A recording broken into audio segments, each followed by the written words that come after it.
जल्दी से कर लेते हैं इलास्टिक कोलिजन की बात।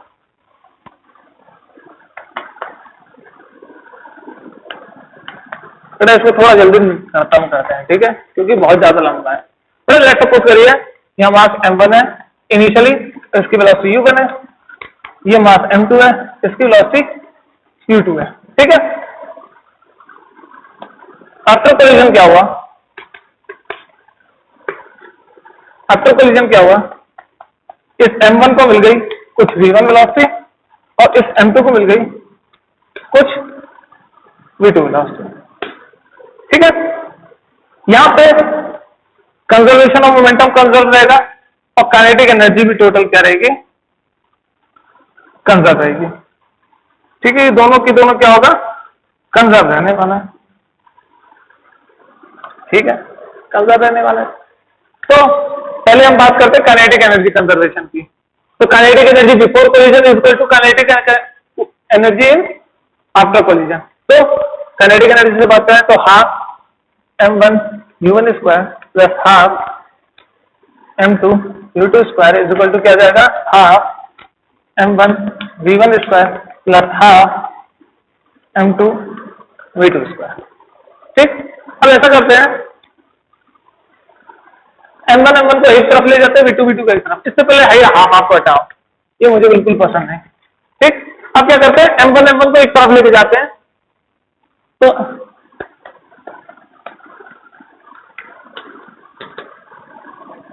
अगर मैं ऐसे लेके जाऊं तो किसी को दिक्कत नहीं होनी चाहिए, ठीक है। u2 को ले लेंगे, m1 कॉमन लेंगे तो क्या होगा? m1 u1 square minus v1 square. बेटा एक एक स्टेप बता रहा हूं मैं, ठीक है, नहीं तो मैं स्किप कर सकता हूं, फिर आप कहोगे कि ये डायरेक्ट कैसे आ गया। बेटा a square minus b square को क्या लिख सकते हैं? a plus b,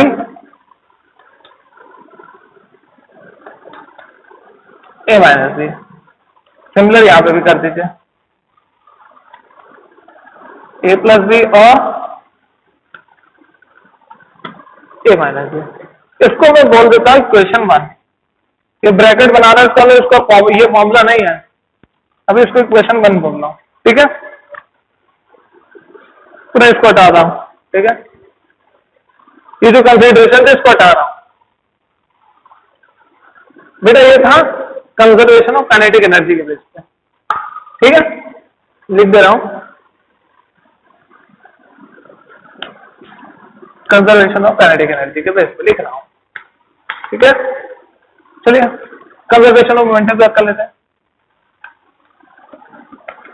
conservation of momentum, conservation of momentum है, ठीक है, मोमेंटम लिखा हूं, समझ जाना। बेटा उसमें क्या होता है कि m1 u1 plus m2 u2 is equal to m1 v1 plus m2 v2 होता है। बेटा m1 को एक तरफ ला के कॉमन निकालोगे तो क्या होगा? ये देखिए, ये डायरेक्ट मैं कर रहा हूं, ठीक है। m1 u1 माइनस v1, इसको इधर लेके m1 कॉमन ले लें, इसको इधर लेके जाऊंगा तो क्या होगा? m2 v2 minus u2। बेटा ये हो गया इक्वेशन। देखिए यहां पे क्या कुछ चीजें सेम दिख रही हैं, तो अब मैं क्या करता हूं, इक्वेशन 1 में डिवाइड कर दे रहा हूं, इक्वेशन 2 को 1 को 2 से क्या कर दे रहा हूं? डिवाइड कर दे रहा हूं। बेटा जब डिवाइड करूंगा तो m1 u1 v1 किससे? m1 u1 v1 ये कैंसिल आउट हो जाएगा और ये इससे कैंसिल आउट हो जाएगा डिवाइड करने पे, तो सिंपली बचेगा क्या यहां पर? क्या दिखा दे रहा तुम लोग,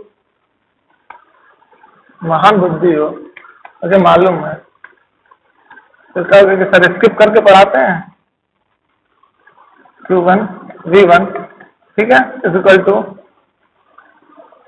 v2 प्लस u2 ब्रैकेट में v2 माइनस u2। दोनों तरफ डिवाइड करना है तो दोनों तरफ डिवाइड कर दिए। यहाँ आ गया m1 u1 माइनस v1, यहाँ आ गया m2 v2 माइनस u2। तो बेटा m2 कैंसिल, ये कैंसिल, m1 कैंसिल, ये कैंसिल, ये मैं डायरेक्ट लिखने वाला था मगर तुम लोगों की वजह से मुझे लिखना पड़ रहा है। क्या आया? u1 plus v1 is equal to V2 plus ये तीसरी इक्वेशन है। ठीक है, अब ये तीसरी इक्वेशन है, तो इसी के बेसिस पे मैं क्या कर रहा हूं, कंजर्वेशन में रखना है ना, तो इस टाइप आप क्यों फालतू का इतना काम बेटा। अब हमें मालूम है कि before collision U1 U2 M1 M2 मालूम है, आफ्टर कोलिजन M1 M2 मालूम मुझे, बट V1 V2 नहीं मालूम है। तो ऐसा करते हैं, यहां से पहले V1 की वैल्यू रख लेते हैं। ठीक है, यहां से क्या करते हैं, V1 की वैल्यू निकाल लेते हैं। तो अगर V1 की वैल्यू में निकालूं यहां से, तो क्या हो जाएगा, V2 plus U2 minus U1।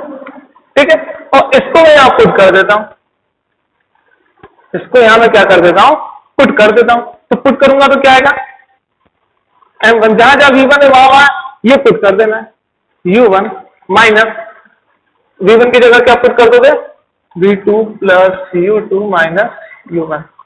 ठीक, is equal to M2 V2 minus U2।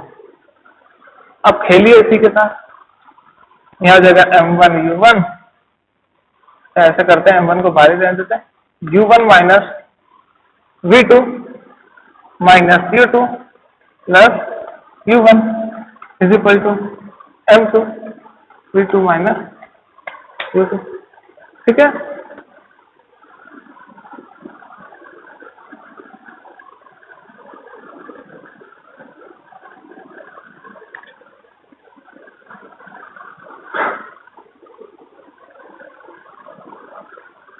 U1 क्या हो जाएगा, 2M1 U1।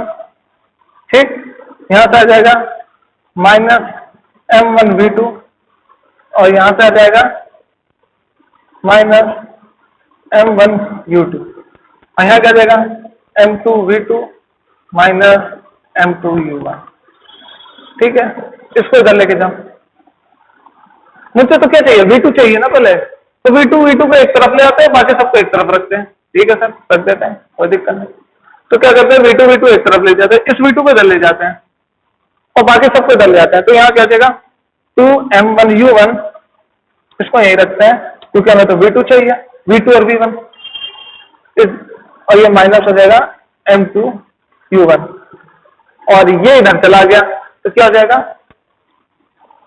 M1 V2 plus M2 V2। अब बेटा यह बताओ, यहां से अगर मैं U1 को कॉमन लेता हूं, या U1 को छोड़ो,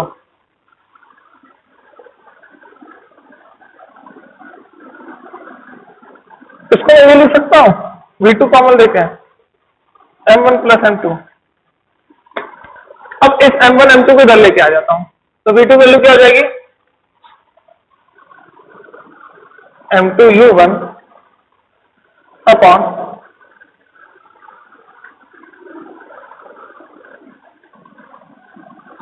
M1 प्लस M2। अब यहां से बेटा एक काम करते हैं,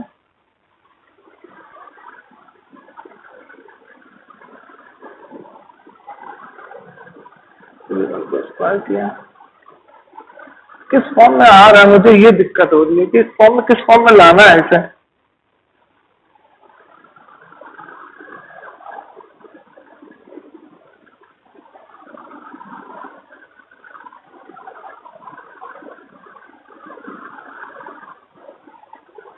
to M1 U1 M1 plus M2। अच्छा, यहां पे इसको बेटा, इसको एज इट इज रखा है, यहां से कुछ कॉमन लिया है, यहां से कॉमन क्या लिए ये देख लेते हैं। ये ओके, देखिए यहां मिस्टेक हुई है, यहाँ U2 था तो यहाँ क्या होना चाहिए था, U2 होना चाहिए था ना, यहाँ U1 है, तभी तो बताऊं गड़बड़ क्यों हो रही है। यहाँ U2 है, ठीक है, इसको जब मैं इधर लेके आया तो ये U2 हो गया। फिर देखो U2 कॉमन आ गया, तो अगर मैं U2 को कॉमन ले तो यहाँ क्या बचेगा, M2 minus M1 upon M1 plus M2।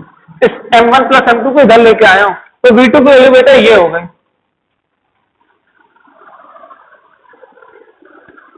अब सिमिलर फैशन में अगर मैं इस इक्वेशन से इस इक्वेशन से V2 की वैल्यू, या तो अब मैं क्या करूं, अब ये जो V2 की वैल्यू है, इस V2 की वैल्यू मैं यहां पुट कर दूं तो मुझे V1 मिल जाएगा। ठीक, तो बेटा ये जो वेलोसिटी है इसको याद रखिएगा,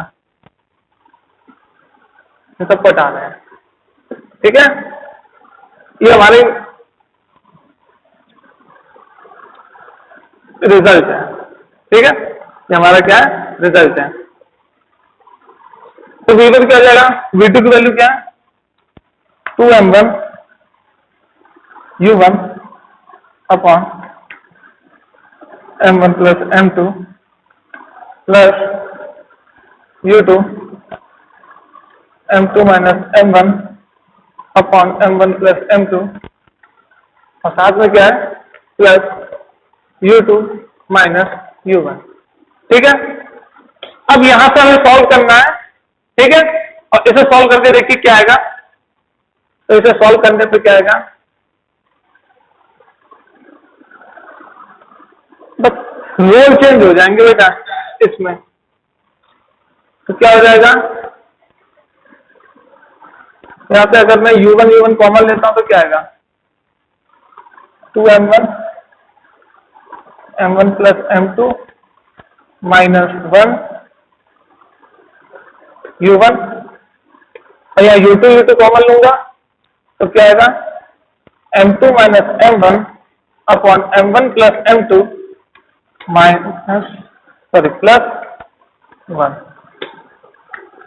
तो यहां से बेटा जब एलसीएम लेंगे तो क्या आ जाएगा, यहां से जब मैं एलसीएम लूंगा तो क्या होगा, m1 plus m2 minus m1 से ये m1 करेगा, m1 minus m2 upon m1 plus m2 upon U1 plus, अब इसको मैं इधर लेके जाऊंगा तो m1 से m1 कैंसिल हो जाएगा, यहां बचेगा U2 2m2 upon m1 plus m2। देखो जहां m1 था वहां m2 हो गया, जहां U1 था वहां U2 हो गया, जहां जहां m1 m2 थे वहां m2 m1 हो जाएंगे, जहां U1 U2 थे वहां U2 U1 हो जाएंगे बस। ठीक है, तो ये आपका क्या कहलाएगा, कोलिजन। ठीक है, ये आपका एक्सप्रेशन जो आया V2 और V1 का, ये हमारा क्या है, कोलिजन की इक्वेशन है। ठीक, अब इसके बेसिस पे 4 केसेस हैं। क्या है, 4 केसेस हैं, और इन 4 केसेस की स्टडी करते ही हमारा कोलिजन खत्म। ठीक है, तो हमें ये बस ये 2 फॉर्मूले याद रखने, इन्हीं के बेसिस पे केसेस सॉल्व करेंगे।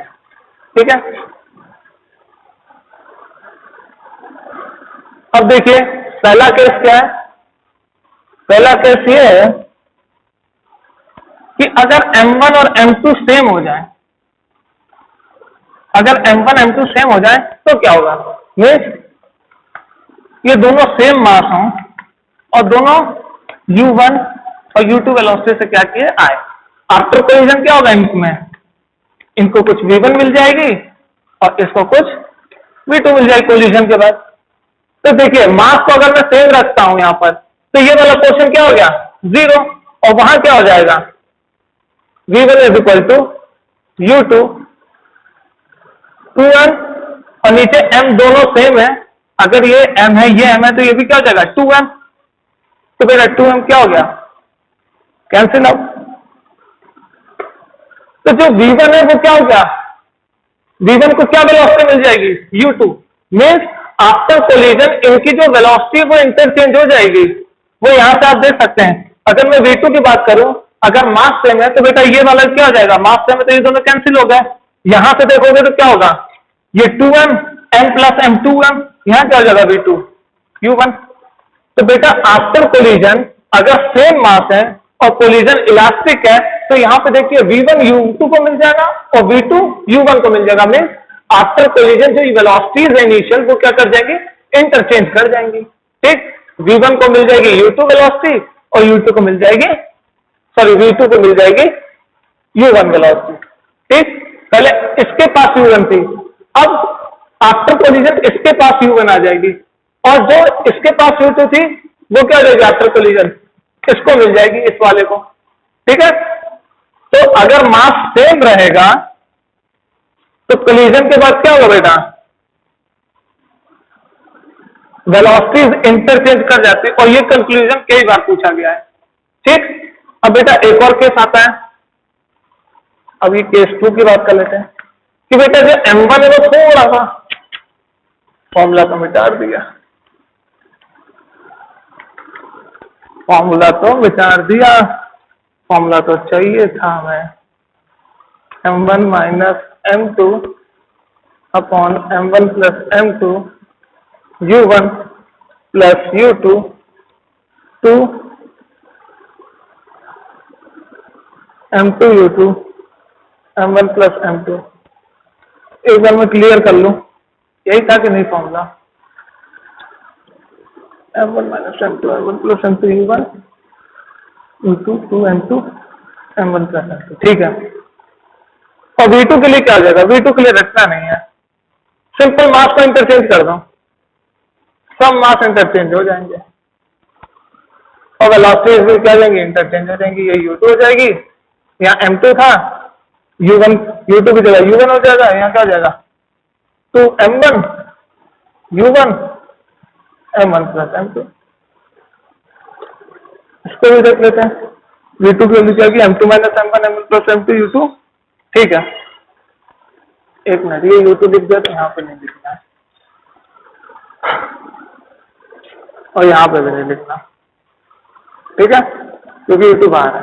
बेटा अब केस देखते हैं, M1 अगर बड़ा हो, ये मास बड़ा है और ये मास क्या है, छोटा है, इसको M1 दे दिया वैल्यू, इसको M2 दे दिया। फिर और मैं ये कह रहा हूं कि जो छोटा वाला मास है इसकी वेलोसिटी 0 है, तो ये इस केस में तो देखा था अगर सेम मास है तो वेलोसिटी इंटरचेंज कर गई, मीन्स अगर इसको मैं 0 देता तो इसको क्या मिल जाती, 0, क्योंकि जो इसकी वेलोसिटी थी वो इसको मिल जाती। तो इस केस में भी क्या होना चाहिए था, जब इससे टकराते वेलोसिटी इंटरचेंज करनी चाहिए थी, बट नहीं करते, क्यों, क्योंकि जब आप कैरम में स्ट्राइकर से छोटी वाली गोटियों को जो मारते हो काली और पीली, तो क्या होता है, स्ट्राइकर लड़ने के बाद कुछ वेलोसिटी और रीगेन कर लेता है। मीन्स अगर आपने थोड़ा सा स्ट्राइकर को मारा तो वो जब गोटियों से टकराता है तो उसके बाद गोटी तो जाती जाती है, वो स्ट्राइकर भी थोड़ा आगे जाता है, वो रुक नहीं जाता वहां पर, कुछ देर बाद रुकता है वो, ठीक है। तो आफ्टर कोलिजन उसके पास वेलोसिटी रहती है, वो यहां से मैं प्रूव कर सकता हूं, क्यों बेटा, M1 क्या है, M2 से बड़ा है। अगर M1 M2 से बड़ा है, M1 अगर M2 से बड़ा है तो इसका मतलब क्या हुआ, ये क्वांटिटी क्या है, नॉन निगेटिव, नहीं सॉरी, ये 0 तो होगी नहीं, इसकी कुछ क्वांटिटी होगी और इसकी भी कुछ क्वांटिटी होगी, इसका मतलब मेरा V1 तो 0 नहीं होने वाला, ठीक है।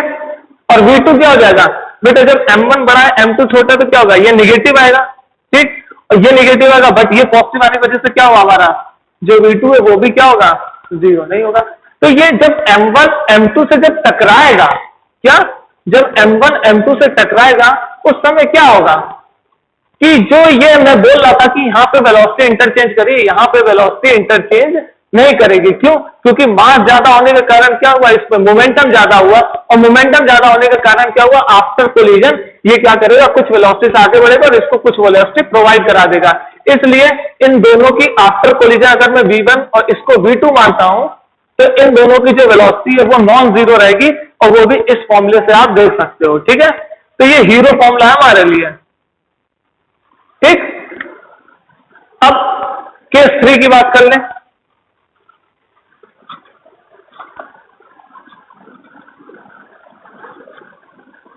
केस 3 की बात कर लेते हैं कि ऐसा समझिए कि जो मास M1 है वो बहुत बहुत बड़ा है M2 से।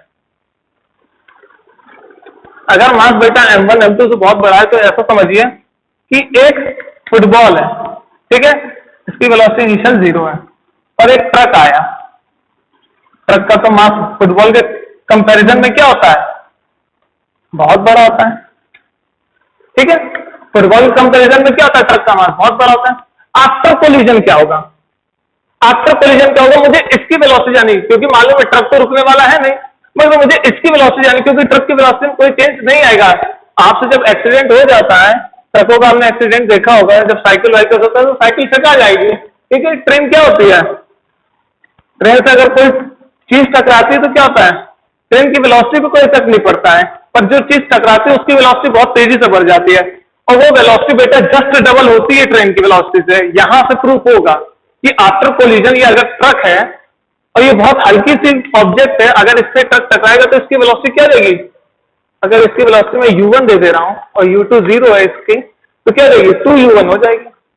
अब इसको प्रूफ कर लेते हैं कैसे होगी। तो बेटा देखो, इसकी फाइनल वेलोसिटी में, हेलो स्टूडेंट, अब क्या बताएं, हेलो करने की क्या जरूरत है बेटा? वीडियो बैटरी फुल होने के कारण क्या हुआ?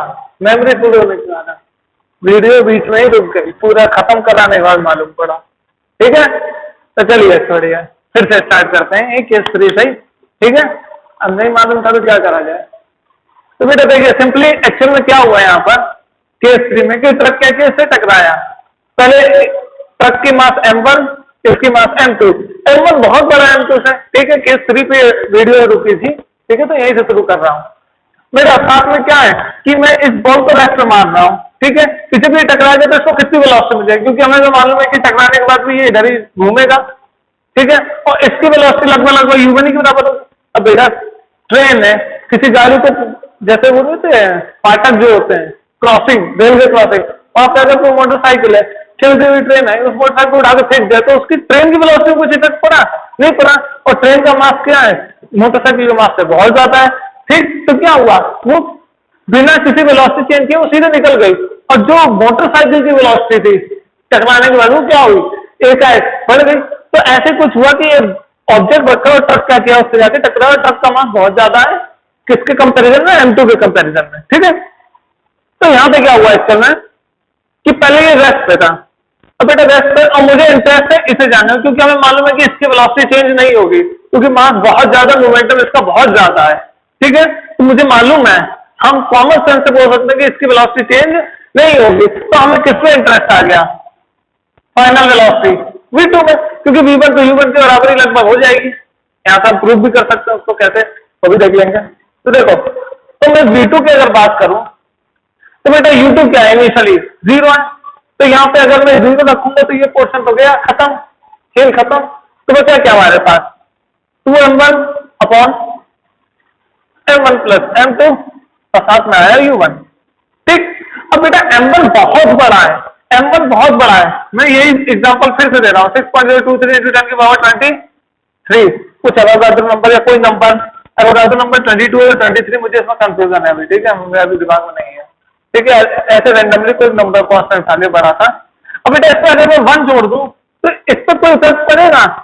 इस वैल्यू के लिए इसकी वैल्यू क्या हो गई? नेग्लेक्ट हो गई।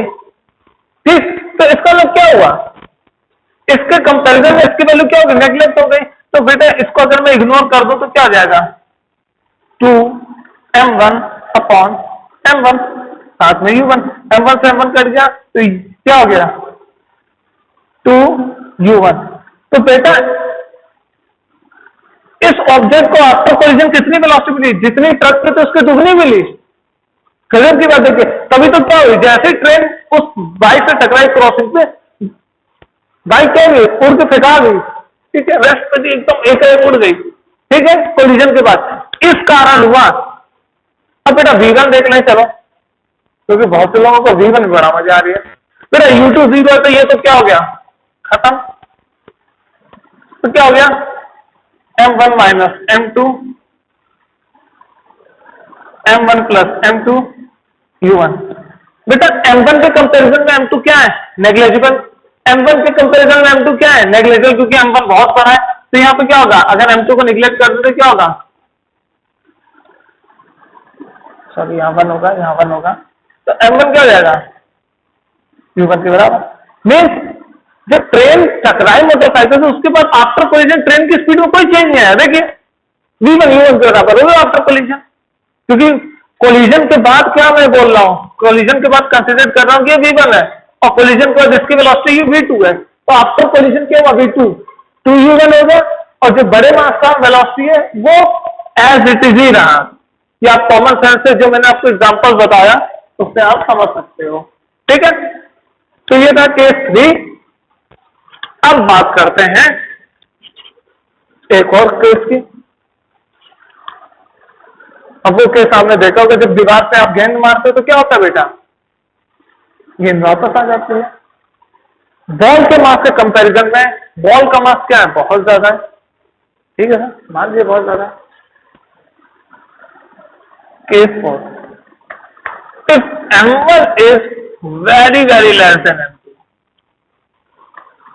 मीन्स ये m2 है, बहुत हैवी है, बहुत हैवी, और इनिशियली ये क्या है, बिफोर कोलिजन 0 पे, ठीक है, मान लिया 0 पे। अब क्या किया, एक छोटी सी बॉल ली m1 मास की, इसकी वेलोसिटी u1 है, ये क्या की इससे जाके टकराए, टकराने के बाद क्या होता है बेटा, दीवार बहुत हैवी है, m2 जो दीवार है और m1 हमारी गेंद है, तो हम जैसे गेंद को दीवार मारेंगे आफ्टर कोलिजन क्या होगा, वो रिबाउंड करेगी, मींस यहां से टकराने के बाद क्या हुई, वापस आई, क्या दीवार हिली नहीं हिली, तो आफ्टर कोलिजन भी क्या हुआ, m2 मास 0 ही रहना है, और इसकी वेलोसिटी क्या रहेगी, जिससे टकराया उसी वेलोसिटी से वापस क्या कर गई, वो रिबाउंड कर गई। अब रिबाउंड करके तो बेटा इसको -6 दिखा दो कि डायरेक्शन चेंज हो गई, ठीक है, कोई दिक्कत। अब इसको प्रूव करना मैथमेटिकली, तो आफ्टर कोलिजन में इसको, आफ्टर कोलिजन इसकी वेलोसिटी ये टकरा के यहां आएगी, v2 मान ले रहा हूं, सॉरी v1 मान ले रहा हूं, और इसकी v2 मान ले रहा हूं। अभी मैं 0 नहीं दिखा रहा, ये तो कॉमन सेंस हमने बता दिया। अब फॉर्मूले से देखे कैसे आएगा, तो पहले भाई का v2 की बात कर लेते हैं। v2 की बात की जाए तो बेटा m2 बहुत बड़ा है m1 से, m2 बहुत बड़ा है m1 से, ठीक है सर, m2 बहुत बड़ा है m1 से, तो क्या होगा,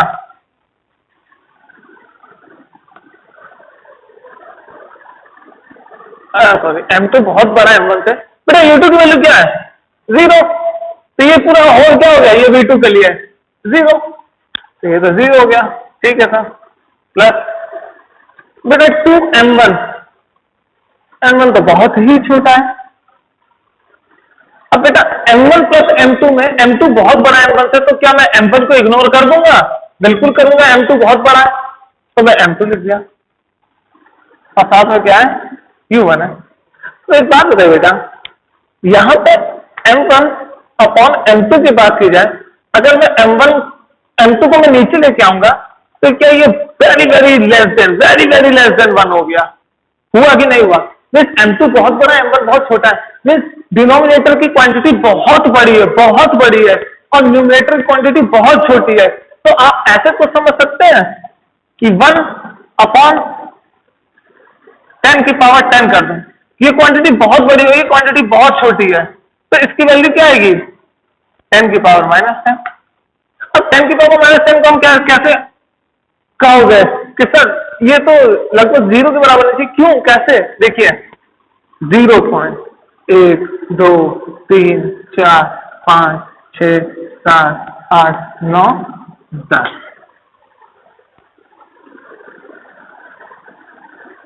क्या ये जो क्वांटिटी है ये लगभग नियरली में 0 के बराबर बोल सकता हूं, इसे अप्रोक्सीमेटली 0 के बराबर बोल सकता हूं। अगर डिनोमिनेटर बहुत ज्यादा बड़ा है न्यूमरेटर कंपैरिजन में, तो वो क्या होता है, टेंडिंग टूवर्ड्स 0 होता है। यहां पे भी वही कैसे 1 से बहुत बहुत छोटी है, तो इसका मतलब क्या हुआ, m1 अपॉन m2 बहुत छोटा है। अब इसे 2 से मल्टीप्लाई कर दो, चाहे किसी से भी डिवाइड कर दो, अगर 0 नियरली 0 है, उसका मैं कितने से भी, अगर नियरली 0 है, अगर मैं उसका कितना भी, ये सपोज करिए और 0 बढ़ा दीजिए, और 0 बढ़ा दीजिए, इसको मैं 23 से मल्टीप्लाई करूंगा तो 0 पॉइंट, बस यहाँ पे क्या आ जाएगा 2 और 3, बाकी पूरा की पूरा 0 है, तो लगभग क्या है, नियरली 0 के बराबर है।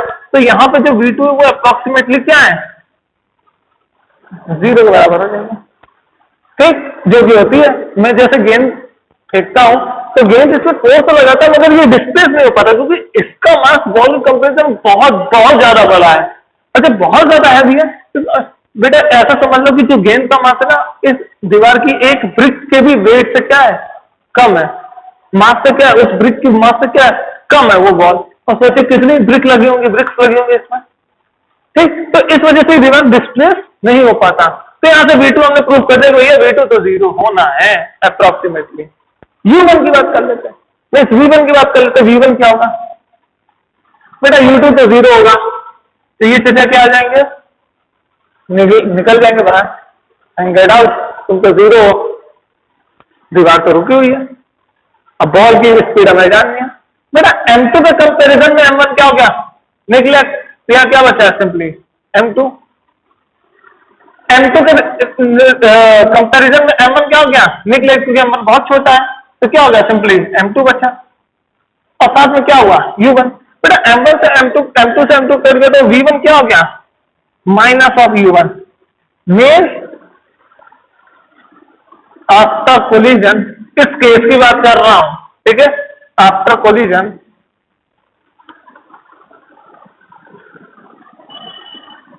बॉडी विल रिबाउंड, वापस क्या करेगी, रिबाउंड हो जाएगी, वापस मुड़ जाएगी, ठीक है, और रिफ्लेक्ट बोल सकते हैं, रिबाउंड और रिफ्लेक्ट, और changes its direction into 180 degree भी बोल सकते हैं, ठीक है। तो ये तो बेटा आपके केसेस और कुछ बातें, ठीक है।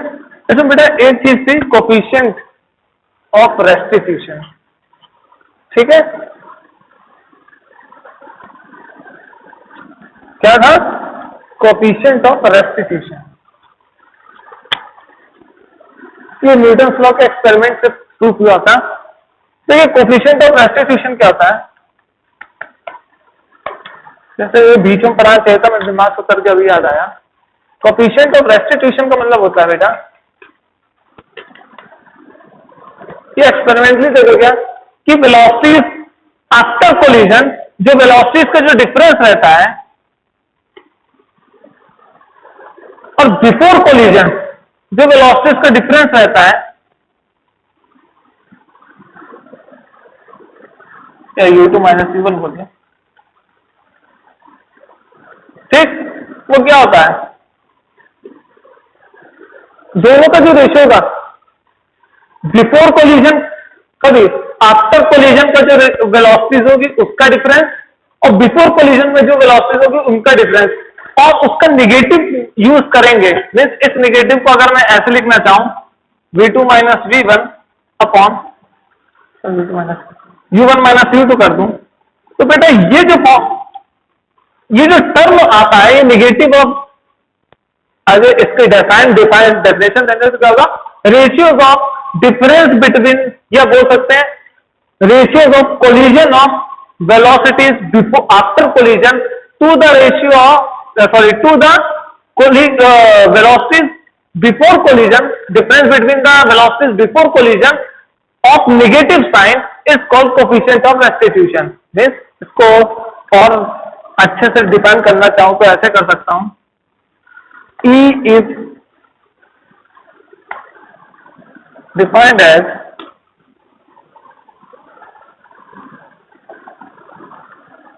relative velocities of two bodies is defined as the ratio of relative velocities. बेटा दो वेलोसिटीज का जो डिफरेंस होता है उसको रिलेटिव वेलोसिटीज बोलते हैं, ठीक है। तो E is defined as the ratio of relative velocities of two bodies before collision, after collision,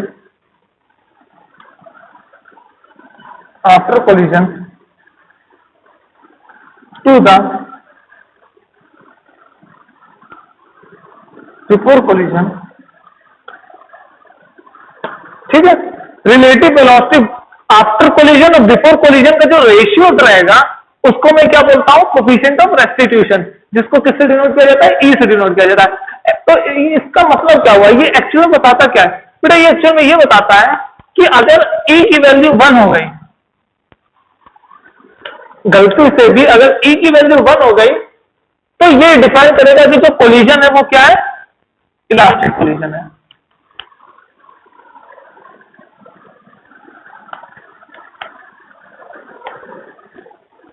अगर E की वैल्यू गलती से भी 0 हो गई तो क्या बताएगा कि कोलिजन क्या है, इन इलास्टिक कोलिजन है। इसका बस इतना सा काम है, ठीक है। और अगर ए की वैल्यू 0 से 1 के बीच में रहती है तो ये बताएगा कि या तो वो सेमी इलास्टिक कोलिजन है, सेमी इलास्टिक कोलिजन है, और बोल सकते हैं सेमी इन इलास्टिक कोलिजन है, ठीक है। आधे इलास्टिक और आधे इन इलास्टिक दोनों कोलिजन हो सकती है, कोलिजन, ठीक है। तो कोफिशिएंट ऑफ रेस्टिट्यूशन सिंपली बस इतना ही डिफाइन करवाता आता है कि ई की वैल्यू 1 होगी तो इलास्टिक कोलिजन बताएगा, ई की वैल्यू 0 होगी तो इन इलास्टिक कोलिजन बताएगा। अच्छा, आपसे चीज सिर्फ इन इलास्टिक केस का तो सॉल्व किया तो हमें मालूम है कि आपका कोलिजन जो वेलोसिटी केवल एक ही रहने वाली है, तो क्या होगा, दोनों का डिफरेंस क्या हो जाएगा, 0 हो जाएगा। तो जाहिर सी बात है इलास्टिक कोलिजन क्या हो जाएगा, 0। पर इन इलास्टिक के केस में जब हमने अभी जो फॉर्मूला बताया था उसमें जब मैंने क्या किया था, जब मैंने मोमेंटम को कंजर्वेशन ऑफ काइनेटिक एनर्जी के इक्वेशन को मोमेंटम को जब डिवाइड कराया था तो कुछ ऐसे समथिंग देख लो क्या आया था, u1 plus v2 is equal to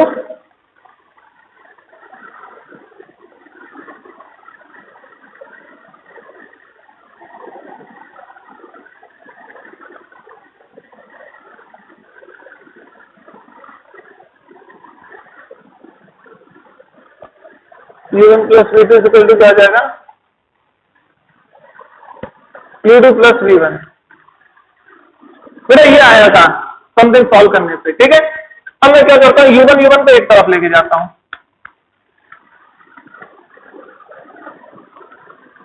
तो इधर में क्या है, इसको इधर लेके जाए,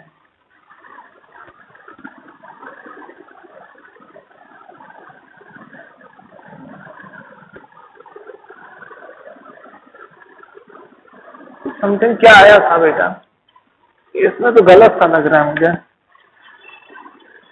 कि m1 अगर मैं काट दूंगा u1 प्लस v1 बचेगा,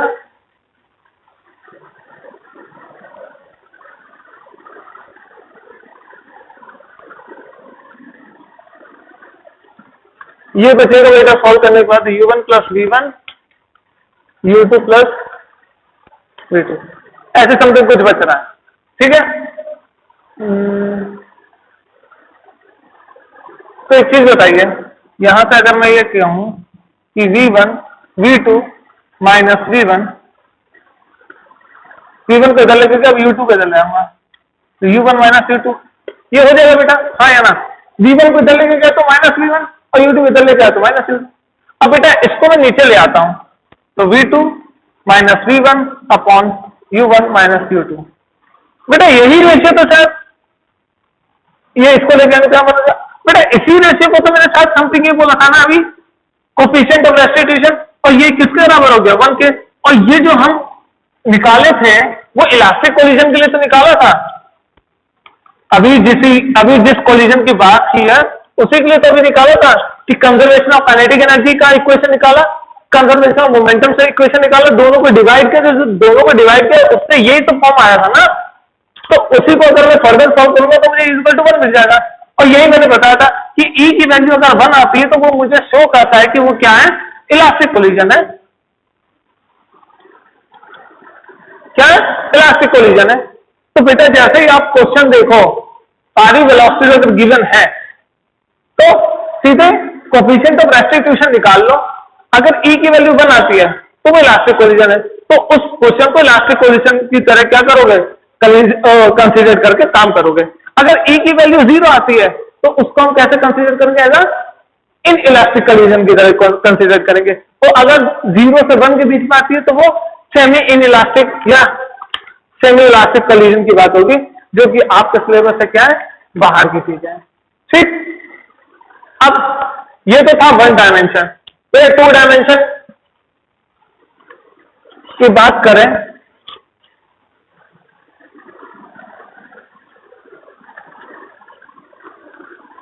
टू डायमेंशन की अगर बात करें बेटा, कहां गया, चौक भी खत्म हो गया। 2 डायमेंशन अगर कंसीडर करें, ये तो 1 डायमेंशन था जितना था। अगर 2 डायमेंशन का बेटा ये बस एनसीईआरटी में इंट्रो दिया तो मैं भी इंट्रो ही दूंगा, ठीक है, नहीं तो वो कॉम्प्लेक्स हो जाएगा। ये कुछ m1 है जिसकी वेलोसिटी u1 है, ठीक है। ये कुछ m2 मास है जिसकी इनिशियल वेलोसिटी 0 है, ठीक है।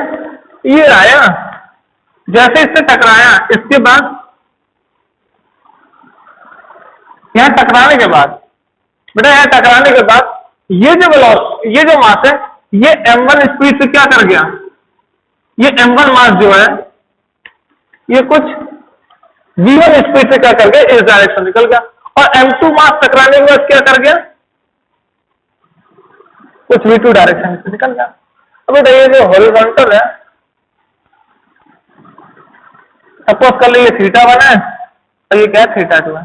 तो देखिए वेलोसिटी का कंपोनेंट हम ब्रेक कर सकते हैं, इसको अगर ब्रेक करेंगे तो यहां क्या आएगा, m2 v2 cos θ2, और इसका जो वर्टिकल कंपोनेंट वो क्या आएगा, m2 v2 sin θ2।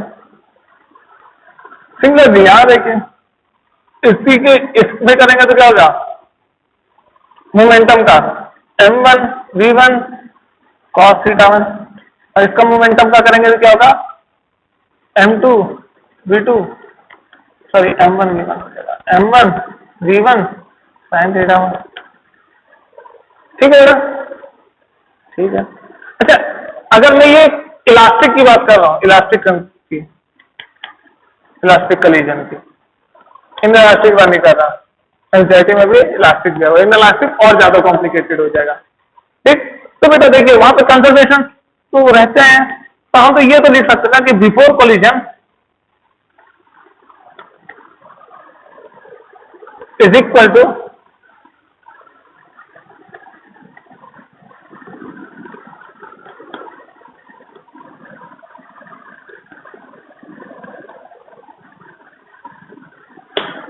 यहां पे कुछ भी रिलेशन निकल जाएगा जो हमें गिवन होगा, ठीक है। अब बात करते हैं मोमेंटम की, तो बेटा यहाँ पे मोमेंटम दो तरीके के हो गए, एक मोमेंटम ये रहा वर्टिकल का, एक रहा हॉरिजॉन्टल का। तो बेटा जब इनिशियली तो केवल सिंपली हॉरिजॉन्टली तो कंपोनेंट है ना मोमेंटम का, वर्टिकल तो कुछ है नहीं। तो फॉर मोमेंटम कंजर्वेशन के लिए देखो बेटा, यहाँ पे दो कंपोनेंट के अलग अलग लेने पड़ेंगे मोमेंटम फॉर मोमेंटम कंजर्वेशन। तो हॉरिजॉन्टल कंपोनेंट का भी जितना मोमेंटम है वो कंजर्व होना चाहिए और वर्टिकल का भी कंजर्व होना चाहिए, ठीक है। देखते हैं क्या होता है बेटा। इनिशियली क्या है m1 u1, ये हॉरिजॉन्टल के लिए बेटा, हॉरिजॉन्टल कंपोनेंट का, ठीक है, हॉरिजॉन्टली है m1 u1 हॉरिजॉन्टली। यहां पे क्या हो जाएगा कंपोनेंट मोमेंटम के, m1 v1 cos θ1 plus m2 v2 cos θ2, ये दूसरी इक्वेशन बन जाए। वर्टिकली कंपोनेंट के लिए क्या है बेटा, वर्टिकल के लिए इनिशियली तो कोई वर्टिकल कंपोनेंट है नहीं, बट आफ्टर कोलिजन दो कंपोनेंट है, एक हो गया m1 v1 sin θ1, और बेटा ये ऊपर डायरेक्शन में, और ये क्या नीचे डायरेक्शन में, अगर डायरेक्शन कंसीडर करेंगे तो यहाँ माइनस साइन आ जाएगा, और फिर क्या आ जाएगा m2 v2 sin θ2। ये बेटा एक और इक्वेशन आ गया, ठीक है। अब एक बात बताइए, मुझे m1 मालूम है, u1 मालूम है, यहाँ पे m1 सॉरी यहाँ m1 हो जाएगा, m1 m2 मालूम है ना, मुझे v1 मालूम है ना तो मुझे v2 मालूम है। तो क्या क्या चीजें अननोन है मेरे लिए, v1 v2 और साथ ही ये एंगल θ1 और θ2, ये तीन चीज क्या है, चार चीज क्या है, अननोन क्वांटिटीज है मेरे पास, ठीक है। अब बेटा ये अननोन क्वांटिटीज हैं, इसको तो क्या करना पड़ेगा, फिर मुझे जुगाड़ लगाना पड़ेगा, क्या कि बेटा चार अननोन क्वांटिटीज है तो एटलीस्ट मुझे चार इक्वेशन चाहिए, बट यहां पे मेरे पास कितनी इक्वेशन है, इक्वेशन 1 2 और 3, चौथी इक्वेशन कहां से आएगी। तो जब भी अगर ऐसे क्वेश्चन आते हैं 2 डायमेंशन के, तो आप ये तीन इक्वेशन निकालोगे, चौथी इक्वेशन कैसे निकालोगे, नहीं निकाल सकते। तो जब भी प्रॉब्लम सॉल्वेबल आएगी, अगर कोई भी प्रॉब्लम को अगर मुझे 2 डायमेंशन में सॉल्व करना हो, सॉल्वेबल अगर होगी, ठीक है, अगर प्रॉब्लम सॉल्वेबल होगी तो इन 4 अननोन में से किसी एक को मुझे क्या देना पड़ेगा, θ1, θ2, V1 या V2, इन 4 में से मुझे किसी एक की value, one quantity should be known, should be known. बेटा इनमें से कोई एक क्वांटिटी हमें क्वेश्चन में गिवन रहेगी, V1, V2, θ1, θ2 में से कोई एक क्वांटिटी गिवन रहेगी। अगर एक क्वांटिटी गिवन हो गई तो मेरे पास क्या हो जाएंगे, 3 अननोन हो जाएंगे, हमारे पास 3 इक्वेशन है, हम लोग को क्या कर सकते हैं, एलिमिनेशन मेथड से सॉल्व कर सकते हैं। सबसे पहले तो आप इसी को यूज करना, यहीं से आपको आधी चीजें मालूम पड़ जाएंगी। क्यों? क्योंकि ये m1 v1 sin θ1 क्या जगह m2 v2 sin θ2 के बराबर हो जाएगा, ठीक है। तो यहाँ से इजिली कुछ ना कुछ मिलेगा जरूर। क्यों? अगर मुझे V1 मालूम पड़ गया तो यहाँ से कुछ रिलेशन मिल जाएगा, उस रिलेशन को यहाँ पुट कर दो, उससे जो मिले फिर उसको यहाँ पुट कर दो और सॉल्व कर लो, ठीक है। एनसीईआरटी में इतना ही दिया हुआ है, पर एनसीईआरटी की लैंग्वेज थोड़ी टफ होती है, इसलिए मैंने यहाँ पे सिंपली आपको एक्सप्लेन कर दिया कि 2 डायमेंशन में सॉल्व कैसे करना है। 3 इक्वेशन बनाने हैं और क्वेश्चन में एक चीज जरूर गिवन रहेगी। अगर कुछ भी क्वेश्चन में गिवन नहीं रहा तो बेटा फिर इम्पॉसिबल है इस क्वेश्चन को सॉल्व करना, ठीक है। तो कोई एक चीज इन चारों में से गिवन रहेगी और उसके बेसिस पर क्या करेंगे, हम 3 इक्वेशन पे मैथमेटिकली सॉल्व कर लेंगे। अब वो मैथमेटिक्स आपके ऊपर है, आपने पढ़ा हुआ है मैथमेटिक्स, इक्वेशनों को सॉल्व करना, अब ये मैं नहीं सिखाऊंगा, ठीक है। तो ये था आज आपका लेक्चर और इसी के साथ आपका work energy power theorem complete होता है, ठीक है। अप्रोक्सीमेटली कोई भी टॉपिक छूटा नहीं, एनसीईआरटी पूरी कवर अप कर दी है, सारी बुक भी कवर अप कर दी और साथ ही साथ मैक्सिमम चीजें लगभग कवर अप होगी, ठीक है। तो अगले जो टॉपिक होगा वो होगा रोटेशनल मोशन और सेंटर ऑफ मास, जो कि बहुत बड़ा है पर बहुत ही इंपॉर्टेंट है, ठीक है बेटा। ओके बेटा, हैव अ नाइस डे।